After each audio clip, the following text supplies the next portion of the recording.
Oh, let's see. We are live on several platforms. We're live on YouTube, Facebook, LinkedIn's getting ready to come online. How's everybody doing today?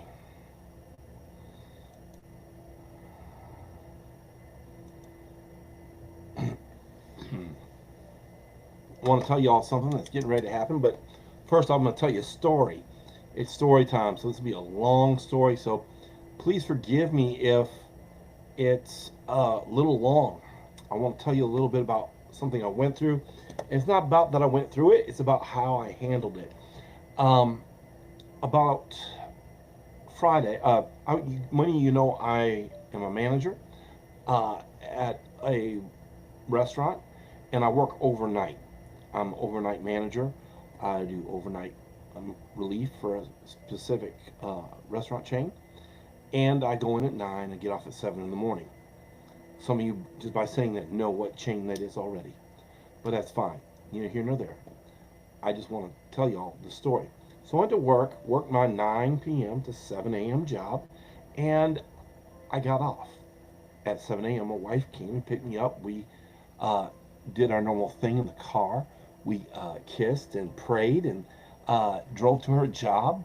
And as we're getting to her job, the car starts to stop to operate at maximum performance. The matter of fact is, we're going up the hill right near her job. It goes, and it powers down, so to speak. Couldn't figure out what it was. And then we get to the turn. She has to kind of press the gas real hard, and it powers through. And when we get to the spot where she decided to park, the car just dies. Now, you gotta remember, I've been up for at least an hour to get there, 13, 14 hours at this point. Normal time being up that long. But here's the thing, the kicker. I've been working all night, and a lot of times when I'm working, I forget to put my phone on the charger while I'm at work, and because I get busy or whatever. I only had 8% on my phone. So the car dies. I have no way of doing anything really because my phone's dead. So I said, babe, take the phone in with you to work and charge it up. We'll get to 40, 50%, and we'll be fine, right? So I'm sitting out there an hour. I'm trying to get a little bit of rest in, but I can't sleep. Can't sleep. Now, if you've ever been anything through anything like this, whether you're seeing this live, let me stop myself. Whether you're seeing this live or the replay, put hashtag live, hashtag replay. If you catch some of both, just put the live, right? Because you're catching part of it live. So this incident that happened, right? I I'm sitting out there waiting for an hour. I'm really tired. I really want to go to sleep, but all these thoughts running through my head. How are we going to do this? And it's a couple days before payday. Money's kind of tight, so we're looking at everything, and I'm trying to sleep during this hour, right? I'm trying to sleep. I'm trying to get some rest. It's not working. It's not happening. So hour passes. I go back up there, walk up to the desk, ask the lady to page my wife. She paged it. She was really nice, and she paged my wife. There's some other challenging things that happen, but I don't even want to deal with those. So I get my phone from my wife. I said, "Thank you, baby. I'll keep you updated." I got to the app, and my insurance has um, roadside assistance as a benefit of being in their insurance, part of their insurance. And I used it. I called and said, I need a tow truck to my mechanic. I live in Atlanta, so this is from one side of Atlanta to another, pretty much. And they said, well, we don't go that far. Your roadside assistance only covers about 13 miles, but it'll be $45 to get it there. I'm like, oh, thank you, Jesus. It's only $45 to get to my mechanic shop, because it normally, uh, if you had to tow it that far, it'd be like $200, $300, easy, 250, somewhere in there. So I was gladly to pay the $45, even though most of what me and my wife had at the time, and we paid it. We got towed there. We get there. They order the parts. The parts take forever. I'm trying to sleep on the mechanic's couch. shout out to Cornerstone Automotive. They do a great job in Atlanta, Doraville area. And I'm just so grateful that they got the parts as quickly as they could, got it fixed. But by the time they got it fixed, it was about 3:15, 3:30 by the time I got the car back. I got in the car and had to drive back to my wife's job. Now listen, let's talk about perspective for a second. I've been up pretty much 24 hours at that point, right? And I got home. No, I got to her job. She drove from her job back to the house. It was about an hour and 15 minutes. I did sleep most of that time. So I've got about an hour of sleep there. I took a shower, got another hour of sleep, right? So I've had maybe 2 hours of sleep. I have to go back into work at 9. By the time I take my shower and get an hour of sleep, it's time to get back in the car and go to work. I just want to tell y'all, this is a long story, right? Oh yeah, they got the car fixed. We got them to fix it, and we paid them, and everything was great.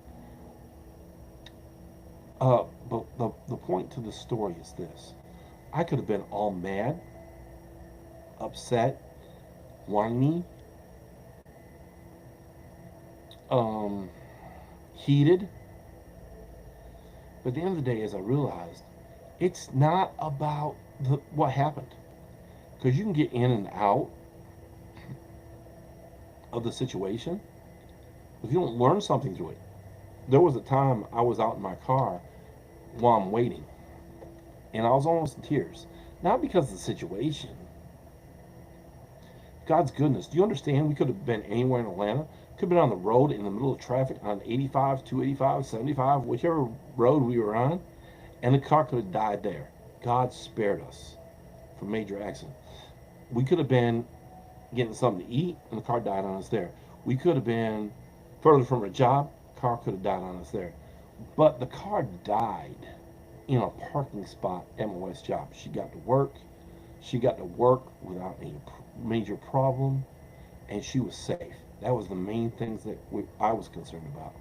Me not getting sleep, that was a concern. But on the flip side is, um, I got home when I got off Tuesday night to Wednesday morning. I slept all day Wednesday. When I say all day, I got home about 9 a.m., we'll say, and I slept all the way, except for 2 hours, till 6 a.m. Now, I'm not recommending you do that intentionally. But, that being said, I made up the thing. And the perspective is, once again, I was out in the car, almost in tears because of God's grace for keeping us safe. One. Two, not being overly expensive. We ended up paying almost $450, $500 for everything, including the towing. That was God's grace. It could have been a lot more. We ended up having other things that happen. I have a book launch getting ready to happen. I'm trying to get everything in order for that. There are things I couldn't do, and I couldn't even touch any of my marketing for 48 hours, really, maybe even 72 hours because of work, sleeping, the car, everything. But I'm just grateful the fact on the other side that everything's okay. Now, you guys might be saying, you have a book launch coming up? Yes, I have my revised book, Program to Win, where purpose and passion meet. And then I also have my new journal, Program to Win, where purpose and passion meet, the journal, right? So you'll be able to get these very shortly on Kindle, at Amazon.com, and from me personally. So that being said, is you can get these, and be on also look out for our Power 10 Kingdom Leaders Reset. We want to help you reset. You're not burnt out like you think you are. You may be burnt out. We want to get you back aligned with God and His Spirit so you can do the things you're called to do without stepping out of alignment.